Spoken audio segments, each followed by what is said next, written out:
What's up guys, Jay here, back with another video. It is January 1st, 2020. I'm kind of stuck here at the drawbridge, as you guys can see, so I thought this would be a great time to start my video for y'all. I hope everybody had a great New Year's Eve. I wish everybody a happy New Year. Look at this day, guys. It's beautiful out. Hope you guys are out having fun today or relaxing, you know, whatever. What better way to start the new year than with a motorcycle ride on this gorgeous Florida day? Thought I'd take you guys on a little bike ride with me through St. Augustine and down the east coast of Florida. Alright, here we go.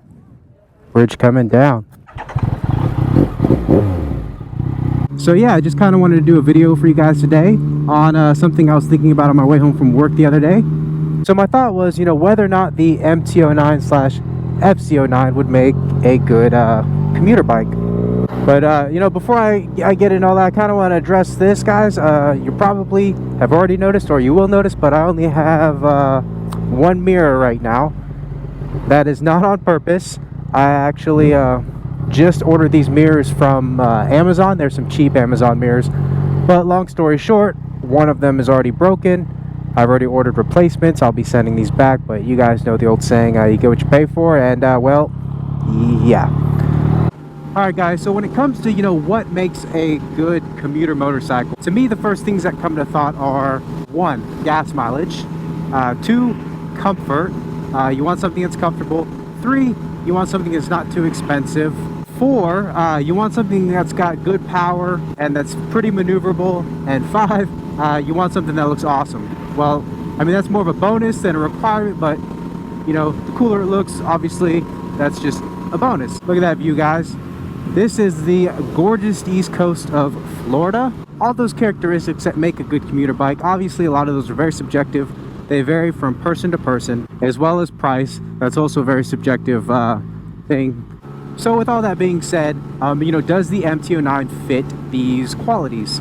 Well, gas mileage. The MT09 gets about 44, 45 miles per gallon, and that kind of varies. It just depends on how you drive. It does have a, you know, 3.7 gallon tank, and for me, I drive this, most of the time I drive this to work, and for me it's a 90-mile round trip. So if I fill it up right before I leave in the morning, and the gas station's less than a mile from my house, so if I top it off, by the time I get back home, I still have a half of a tank. So I would dare to say that I'm getting a little bit better than 45 miles per gallon. And some of the forums that you read, you'll see that some of the people do claim they do get a little bit more than that. But one of the downsides to having this as a commuter bike is trying to drive it gently. This thing is so much fun, it's got so much power, and it's quick. Sometimes I can't help but drive it like a hooligan. Comfort, you know, is the MT09 comfortable? In my opinion, it's a very comfortable bike. One of the things that makes it super comfortable is it's an upright bike, meaning you sit more upright, more straight, which gives you a lot more visibility around you over cars. It's definitely a lot more preferable than a sport bike where you're kind of leaned over the whole time. Some people enjoy that. I personally, for long commutes, I would rather be sitting upright. It's just, for most people, it's a lot easier on their backs. The factory seat is pretty comfortable. A lot of people have no problems with it. Others hate it. You know, for an hour or two of riding, it's not bad. But after about that 2-hour threshold, your butt starts to hurt. So I actually just upgraded to a Yamaha branded comfort seat. So it's a little too early to tell whether or not I like it.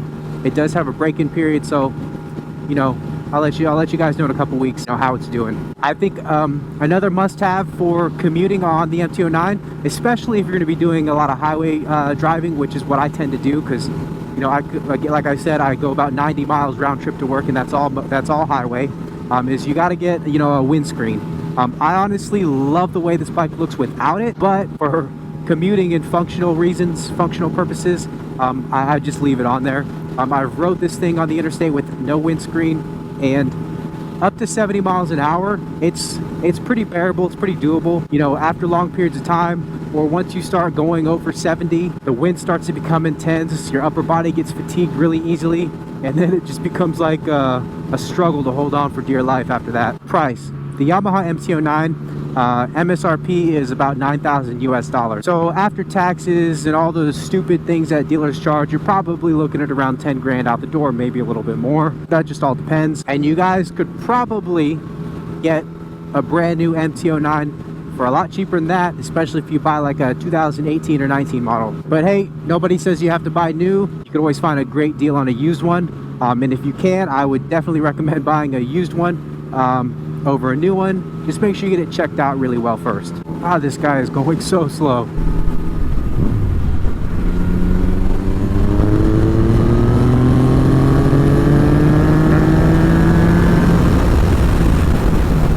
Well, now that that's taken care of, power. Does the does the MT09 have good power?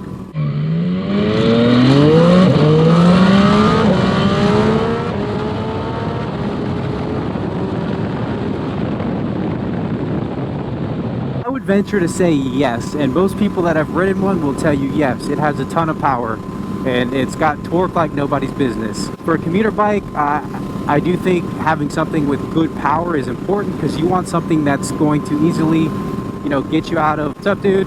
I love it when the cruiser guys wave at me, because not all of them do. But anyways, you want something that's got good power, you know, so you can overtake a car super easy if you're on the interstate. Especially here in Florida, us drivers, a whole different breed of drivers. Sometimes I want to be able to get away from people really quick. In the city, the power is not as important, but I would still say it's pretty important.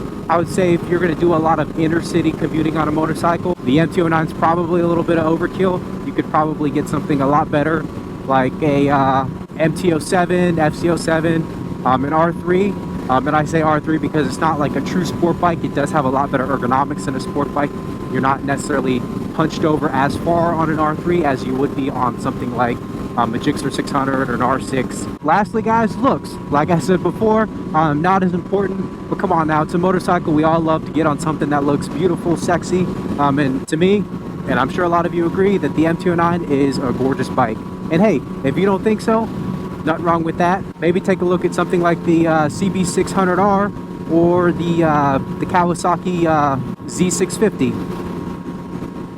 So conclusion, guys, to me, I think the MT09 is a great commuter bike. I'm sure a lot of people out there do agree as well. I have ridden the R3 to work a couple times. It is just as comfortable. However, honestly, for the longer commutes, I prefer the MT09. But again, opinions vary, so take it with take everything I say, guys, with a grain of salt. But I appreciate you tuning in. Just a quick video for you today. I'm gonna go out, finish enjoying this beautiful ride. If you guys have any questions, comments, you know, make sure you post them below. Again, hit that subscribe button if you like the video. Thumbs up. Other than that, guys, again, I wish you a happy new year. Have an awesome day. Peace.